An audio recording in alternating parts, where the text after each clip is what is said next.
கர்த்தருக்குள் பிரியமானவர்களே, ஜூன் 9 இன்றைய பனித்துளிகளின் தலைப்பானது ஹோட்டல் கொரோனா. வசனம் 2 கொரிந்தியர் 5வது அதிகாரம் 16வது வசனம். நாங்கள் கிறிஸ்துவையும் மாம்சத்தின்படி அறிந்திருந்தாலும் இனி ஒருபோதும் அவரை மாம்சத்தின்படி அறியோம். எருசலேமிலுள்ள டான் ஹோட்டல் 2020 ஹோட்டல் கொரோனா என்ற வேறு பெயரில் அறியப்பட்டது.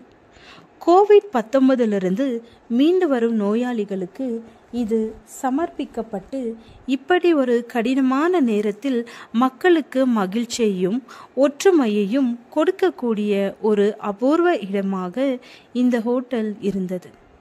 அங்கு அனுமதிக்கப்பட்டவர்களுக்கு ஏற்கனவே தொற்று இருந்ததால் அவர்கள் எல்லோரும் ஒன்றாக பாடி நடனமாடி மகிழ சுதந்திரமாக விடப்பட்டனர். அவர்களும் அதை செய்தனர். வெவ்வேறு அரசியல் மற்றும் ஆன்மீக குழுக்களுக்கு இடையே பதட்டங்கள் அதிகமாக காணப்படும்.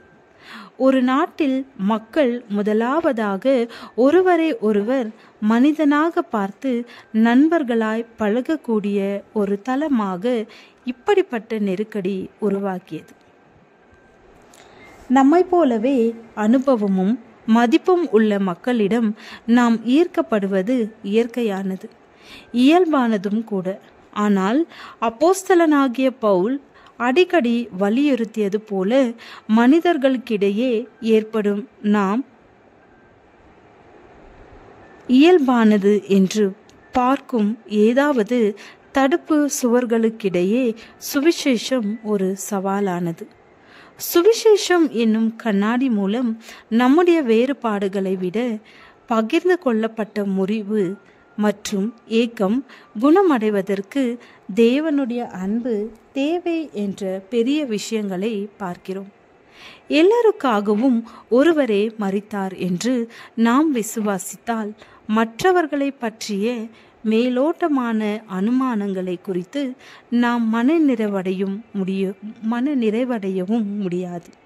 மாறாக அவருடைய அன்பையும் அவர் மேற்கொண்ட பணியையும் நாம் நினைத்து பார்க்க முடியாத அளவுக்கு தேவன் நேசிப்பவர்களுடன் பகிரவும் கிறிஸ்துவும் அன்பு நம்மை நெருக்கி ஏவுகிறது. இப்படி இருக்க ஒருவன் கிறிஸ்துவுக்குள் இருந்தால் புது சிருஷ்டியாயிருக்கிறான். பழையவைகள் ஒளிந்து போயின, எல்லாம் புதிதாயின. இவையெல்லாம் தேவனாலே உண்டாயிருக்கிறது. அவர் இயேசு கிறிஸ்துவை கொண்டு நம்மை தம்மோடு ஒப்புரவாக்குதலின் ஊழியத்தை எங்களுக்கு ஒப்பு கொடுத்தார். அது என்னவெனில், தேவன் உலகத்தாருடைய பாவங்களை எண்ணாமல் கிறிஸ்துவுக்குள் அவர்களை தமக்கு ஒப்புரவாக்குதலின் உபதேசத்தை எங்களிடத்தில் ஒப்புவித்தார். தேவனுடைய அன்பின் தேவையையும் உங்களுக்கு நினைவூட்ட எது உதவுகிறது? ஜெபம். இயேசுவே, ஒவ்வொரு நாளும் யாரையும் உலக பிரகாரமான கண்ணோட்டத்தில் பார்க்காமல் வாழ உதவி செய்யும். ஆமேன்.